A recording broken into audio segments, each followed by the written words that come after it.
छत्तीसगढ़ के कांकेर जिले के छोटे बेटिया इलाके में नक्सलियों और जवानों के बीच मुठभेड़ जारी है। अब तक 2 नक्सली ढेर कर दिए गए हैं।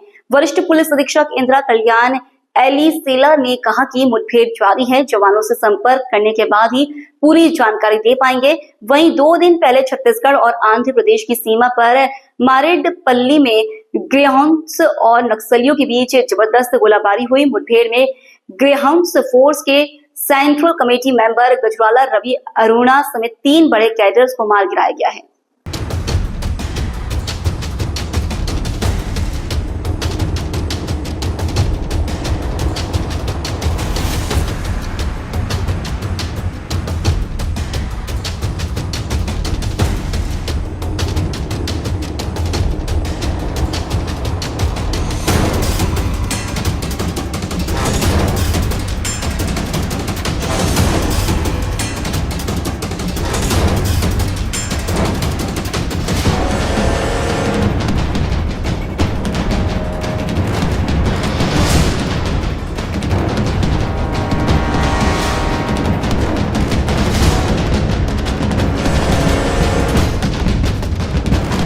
छत्तीसगढ़ के कांकेर जिले के छोटे बेटिया इलाके में नक्सलियों और जवानों के बीच मुठभेड़ जारी है। अब तक 2 नक्सली ढेर कर दिए गए हैं। वरिष्ठ पुलिस अधीक्षक इंदिरा कल्याण एलिसेला ने कहा कि मुठभेड़ जारी है, जवानों ने संपर्क करने के बाद ही पूरी जानकारी दे पाएंगे। वहीं 2 दिन पहले छत्तीसगढ़ और आंध्र प्रदेश की सीमा पर मारेडपल्ली में ग्रेहाउंड्स और नक्सलियों के बीच जबरदस्त गोलीबारी हुई। मुठभेड़ में ग्रेहाउंड्स फोर्स ने सेंट्रल कमेटी मेंबर गजला रवि अरुणा समेत 3 बड़े कैडर्स को मार गिराया।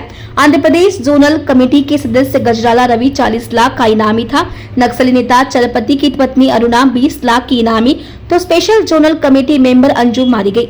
मौके से बड़ी मात्रा में हथियार भी बरामद किए गए हैं। आपको बता दें कि छत्तीसगढ़ के कांकेर जिले के छोटे बेटिया इलाके में नक्सली और जवानों के बीच यह मुठभेड़ जारी है। अब तक 2 नक्सली ढेर हो चुके हैं।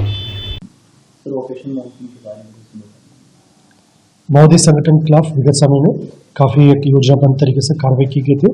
यदि गर्मी के समय हो या सर्दी के समय हो या इवन मानसून की अवधि में भी सुरक्षा बल द्वारा काफी एक अच्छी कार्य योजना के तहत कार्रवाई करने के परिणाम स्वरूप वर्ष 2024 में और 25 में सभी सीजन में हमको काफी अच्छा ऑपरेशन आउटकम देखने के लिए मिला है। और उसी हिसाब से आने वाले जो 2025 मानसून की अवधि में भी प्रभावी रूप से कार्रवाई करने के लिए हमारे सुरक्षा बल की सभी सदस्यों द्वारा बेहतर ट्रेनिंग दी गई थी और उनके पास जितना भी साधन संसाधन की आवश्यकता है वो भी पूर्ति की गई।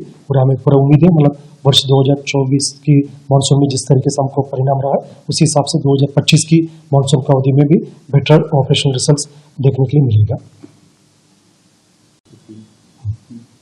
3 नक्सली कैडर मारे गए हैं, तो बख्तर के लिए आपसे किसी को करना प्रतिबंधित एवं गैरकानूनी सीपी माओवादी संगठन के टॉप लीडरशिप के खिलाफ विगत समय में काफी प्रभावी रूप से कार्रवाई की गई, जिसके परिणाम स्वरूप बस्तर संभाग के अंतर्गत सीपी माओवादी संगठन के general secretary Basavaraju, central committee member Sudhakar उर्फ गौतम और छत्तीसगढ़ में गरियाबंद में पूर्व में सीसीएम चलपति के डेड बॉडी रिकवर की गए थे। और अलग अलग राज्यों में भी इसी हिसाब से काफी प्रभावी रूप से माओवादी के खिलाफ कार्रवाई की जा रही थी, जिसके परिणाम दिनांक 18 जून को आंध्र उड़ीसा बॉर्डर कमेटी के सेंट्रल कमेटी मेंबर गजला रवि उर्फ उदय का और साथ साथ स्टेट कमेटी मेंबर अरुणा और एक अन्य कैडर अंजू, इस प्रकार 3 माओवादी कैडर के डेड बॉडी को आंध्र प्रदेश ग्रेहाउंड्स टीम द्वारा रिकवर की गई था। अभियान के पश्चात इसी से माओवादी संगठन के लिए काफी बड़ी एक क्षति हुआ, क्योंकि विगत कई वर्षों से उदय और अन्य जो माओवादी कैडर जो मुठभेड़ मारे गए थे उनका एओबी इलाका में और साथ साथ दंडकांड स्पेशल एरिया कमेटी में भी उनका गतिविधि रहा। उसी कारण से काफी बड़ी संख्या में जो अनेक प्रकार का जो घटनाक्रम में भी उनका भूमिका रहा।